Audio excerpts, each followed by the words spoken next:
Welcome to the Maxwell Leadership Executive Podcast, where our goal is to help you increase your reputation as a leader, increase your ability to influence others, and increase your ability to fully engage your team to deliver remarkable results. Hi, I'm Perry Holly, a Maxwell Leadership Facilitator and Coach. And I'm Chris Cody, Executive Vice President, Maxwell Leadership. Welcome and thank you for joining. As we get started, I just want to bring to your attention, I know we have a lot of leaders that listen to this podcast, and we're grateful for that. One of the things that we do every November is that we host an event called Exchange. And it is where leaders get together. It's a small environment, about 120, 130 leaders.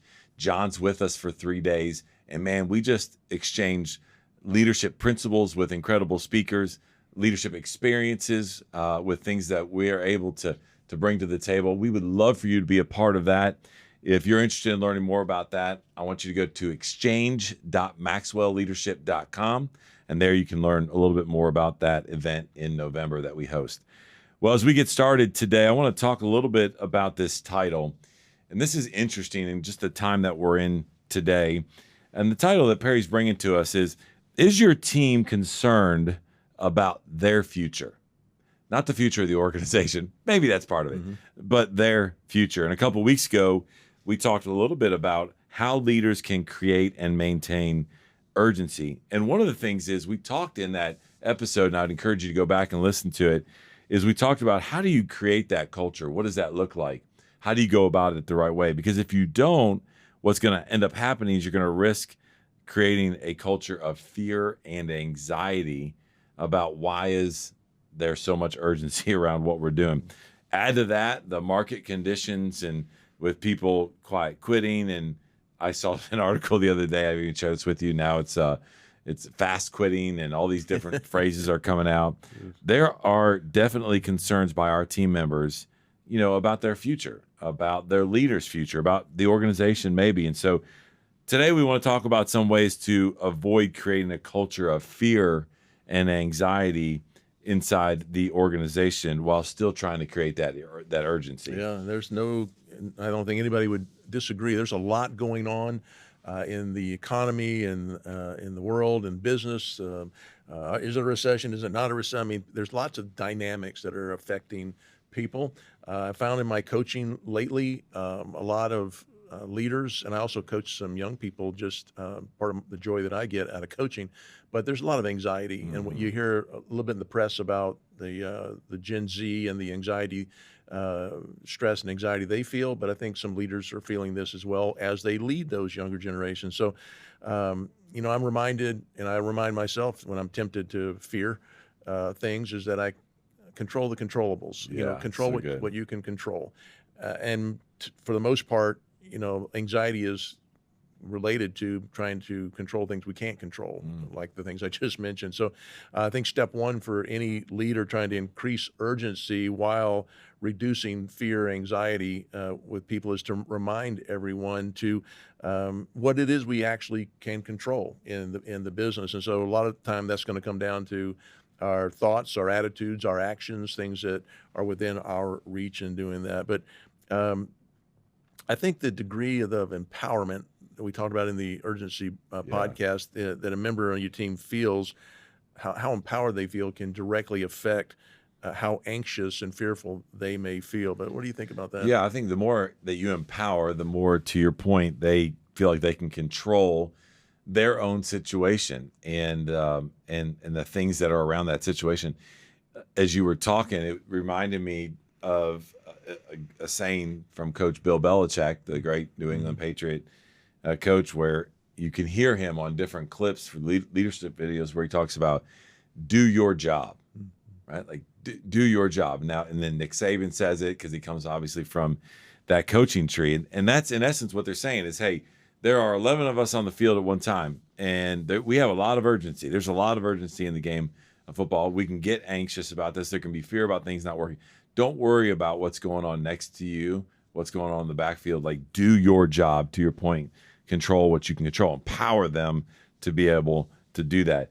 The team that you're working with, they're not just sitting and waiting around for you or other senior leaders to decide. When you empower them, you allow them to have the autonomy to do their job. They can move quickly. oftentimes they'll be able to do it without baggage of fear that may be created because of you as your leader if you don't empower them, or uncertainty and doubt. And so I love the fact that we're talking about this again because it is something from a leadership standpoint that's not talked about enough. Last week we talked a lot about communication. Do you think how a leader communicates affects positively or negatively 100%. how anxiety is felt on the 100%. team? Yeah, 100%. I think when your team knows that through transparency, how you're communicating, they can read that, they can feel that. And I think even if I remember during certain times that we've all been through in the last 3 years, I remember Andy Stanley saying something that really stuck with me where he said, your team doesn't necessarily care what you're saying, although they do. They just want to hear your voice in times like that. And so your voice, whether it's calm, whether it is anxious, like they're going to feel that. They're going to read off of that, and then they're going to act. They're going to follow because it's contagious. You put here in the notes, I think it's great just to talk about, a lot of people have seen this movie where, hey, if you are able to communicate calmly when things are critical, there's deadlines, if things are urgent and circumstances, it's super important to be able to do that. And one of the things you put in my notes here was I think about Apollo 13 in the movie, right? Where, Tom Hanks is like, chaos is going on. And he's like, Houston, we have a problem. I was like, man, that's not how I would be. I would not be communicating it that calm. I love that scene because they're screaming at each other, screaming and screaming and screaming, and they turn on the radio. Hello, Houston. Yeah. It comes very calm. Yes. All of a sudden that they do that. Well, calm is contagious. And I love that when people are watching, the team is watching you all the time, that your level of anxiety so you should avoid allowing your level of anxiety and stress to communicate that to the team. But I think about Coach John Wooden had a statement. He actually has a book titled this as well.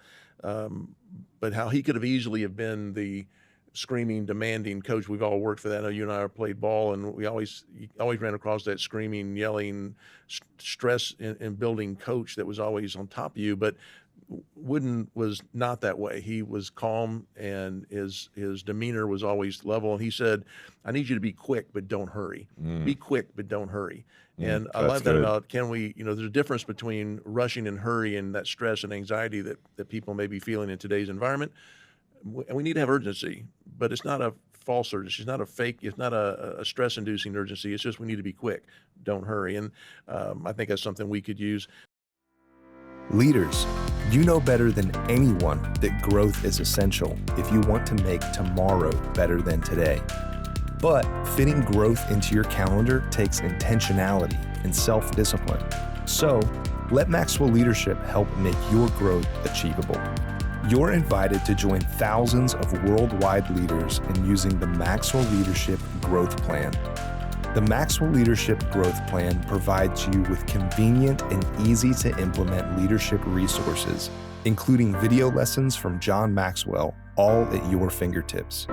Available in our Maxwell Leadership app or online, you'll be coached by many well-known leadership experts that will help you achieve your growth goals.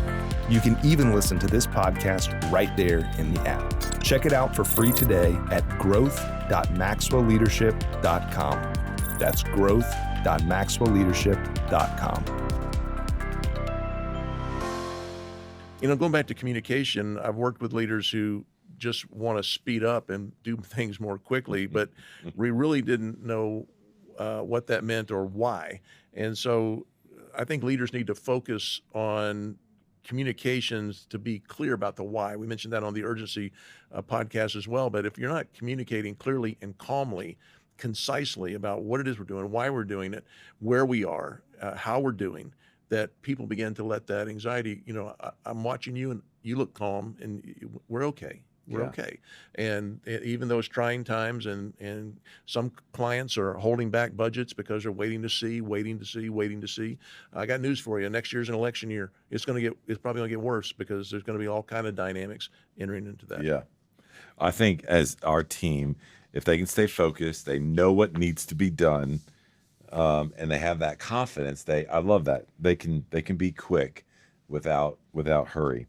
We haven't talked about the role of accountability in a while on some of our conversations when it comes to leadership in general, but specifically today, let's talk a little bit about it when it comes to increasing or decreasing fear or anxiety. What are your thoughts about that, and how does this tie into what we're talking about today? Yeah, great question. And I was raised, probably you might have been as well, that accountability was, who do we blame when something goes wrong? Yeah, Who's right. accountable for this? I Right. want to know right now who's accountable Right. for this. Who's choked? Who do I need to get a hold of to Yeah. choke? Yeah. And I find that does nothing but raise anxiety and pushes people away. So I became enamored with an idea of making accountability about ownership. And I had a little saying, and I picked it up from some authors, the guys that wrote the Oz Principle. Had this little. They didn't write it this way, but the way I loved it, I took away from that was that it's a personal choice that you make to rise above the circumstances. And there's always circumstances, and that's what we're talking about. There's circumstances going on, but can you just make a choice to rise above the circumstances, to take ownership, to demonstrate? They use the word demonstrate ownership to drive the outcome that we want.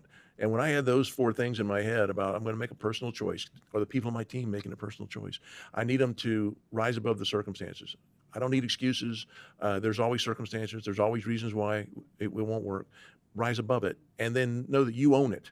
Yeah. Whatever we're talking about, you're the owner, and we're going to drive that outcome. I'm here to help you. We can do all the coaching and we can do all that, but I need to know that you own it. That's accountability to me now. That's when good. I teach it with my teams is, they know, and can I look at them saying, wow, they're demonstrating ownership. I think you look at me sometimes and you have a deadline, we have a course, we have a something, and you look and you say, is Perry demonstrating ownership of that process? And then you know that that's accountability. Perry's holding himself accountable, you're holding me accountable, and we can move forward with that. But I think it's so huge to letting go of a lot of the anxiety was if we're taking ownership. I love that word of ownership. We on our leadership team at Maxwell Leadership, we model something very similar to that, which is, okay, great, let's talk about what the issues are, what the opportunities are, what the projects are. But before we're done with that conversation, there's one question, which is, who's owning this? And in essence, that's what you're saying. That's the accountability. At the end of the day, we could have 4 or 5 of us on a project, but Perry is the owner. When it comes to the accountability, we're looking at Perry, even though everybody else is involved in kind of helping that leader focus on removing obstacles, whatever it might be, to get to that outcome. But ultimately, Perry's the owner And then we behind report it. every Monday morning to the team Yeah. on how we're doing, On how you're and doing where you about need it. help, and Right. so you're Right. accountable even that. That creates that great team peer-to-peer accountability as well. And so, if the people on your team know that they own an outcome, if they know why that outcome is important, if they are empowered to drive that outcome, if they can control what they can control, then stress, anxiety, and fear should not have a place in that environment. Will there be urgency? Will there be tension at times? Sure. I know, Patrick Lencioni talks about tension and the power of that in meetings and in conversation. That's going to happen. But we think that we can reduce the stress, the anxiety, and the fear by going about it how we're talking about today. Yeah, well said. I never met a leader, not one, who wanted to cause fear and uncertainty. I may have met a couple that wanted to raise the level of urgency and tension a bit, and using that positively. But most of us don't want to make things worse for our team. So just because you feel like you're okay doesn't mean everyone's okay. So I think paying attention, being intentional, communicating, transparency, a lot of the things that we talked about here today can help people feel like their future is not so much in jeopardy, and we can control the controllables. There are going to be things that happen, but we can control what we can control and focus on that and reduce that anxiety level. Whether your organization or your team is thriving or whether you're working, through the valley right now, there needs to be urgency inside that organization and inside the team. What we want you to hear us say is that urgency doesn't equal anxiety. And you need to really truly understand that and the difference between that, because your team, if it comes across as anxiety and fear versus going after deadlines and urgency, then they are going to be concerned about their future. And man, as soon as, almost kind of like you teach in team member engagement, where we have the 5 people in the middle of the boat, if those 5 people, they can go either way, right? They can either kind of fall into the urgency side of things, and man, man, my future's bright and we're going to get after it. Or they could go the other way and they could be having conversations with people that are in the back of the boat. And all of a sudden there's fear and there's anxiety and they're concerned about their future. And what ends up happening is not only do you get decreased engagement from your team member if you don't handle this properly, but you also begin to lose people out the back door.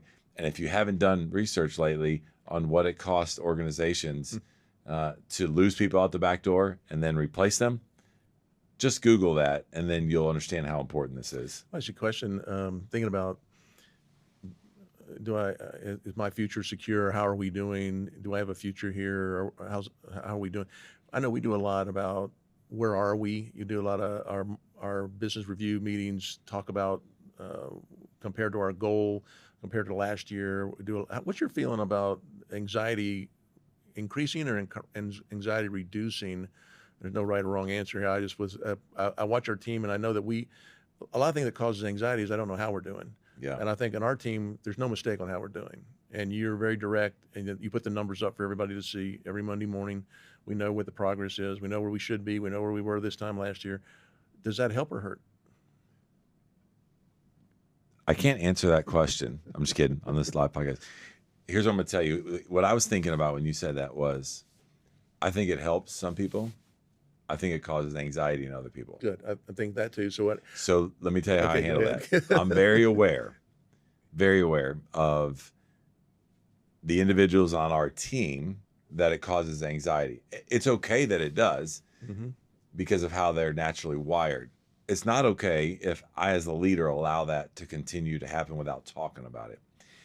So I'll give you, this is a great question and a great example. We had a meeting yesterday where I brought my sales team in and we started talking about Q3 and Q4 and what's in the pipeline and what's on the books and what can we, anticipate in Q4. And we're having these conversations. And one of the team members who is a phenomenal leader on our team, that causes some anxiety. And so what I did was started the meeting by saying, hey, I thought about having this meeting one-on-one and individually. But I decided that I felt like it would be better for us all to have a conversation so that we can all learn from each other on how we approach our book of business and the numbers and where we're at and what do we need to do as a team going forward. Now, I didn't have to have this conversation with the individual that doesn't, on my team, that doesn't get anxious about reporting numbers on time, but I'm very aware of. So I guess what I'm saying is that as leaders, you're going to have all kinds of people, right? And everybody, we talk about everybody deserves to be led well. And if that's the case, the only way to be able to do that is to truly know and understand the wiring and the heartbeat of your people and to communicate that, to talk about it, to be like, hey, I know this may make you feel uncomfortable, but this is not personal. I want you to learn from this. We're going to grow together. And then maybe pipe down the other side, balance that care and candor, but also everyone's not going to receive it the same way, but it's our job as a leader to make sure that we understand that and walk them through that. So as we wrap up, I'll wrap it up. I think that's strong. What you just said is and I just learned something new as well, that being transparent as a leader is part of your job, to let people know where we are, how we stand. Absolutely. Do we have a future? Are we safe? Hey, they need to know. But I love we always talk, you have to lead everybody individually. Where do they need? So you identified as a leader, your team well enough to know that certain people are going to struggle with that. Certain people are going to take it and study it, and certain people don't care. Yeah. They're just going to go about their business. That's right. They're going to control their controllables, not the bigger picture. So what I took away from that is that know your team, be transparent, be open and honest, get as much data in front of people as possible, then realize who you need to go work on the side with to help ease their fear, anxiety, uncertainties, that this is what the market's doing. This is where we are. This is how we're doing, but here's how you're going to help that. And I go back to what their role in it is, how relevant they are, what they need to do, why they need to keep moving quickly. I think those all play into that at the same time. Great ad. Well, thank you for joining. And as a reminder, if you want that leader guide, leave us a comment or a question. We love hearing from you. If you want to learn more about our offerings, you can do all that at maxwellleadership.com/podcast. We love hearing from you and very grateful you'd spend this time with us. That's all today from the Maxwell Leadership Executive Podcast.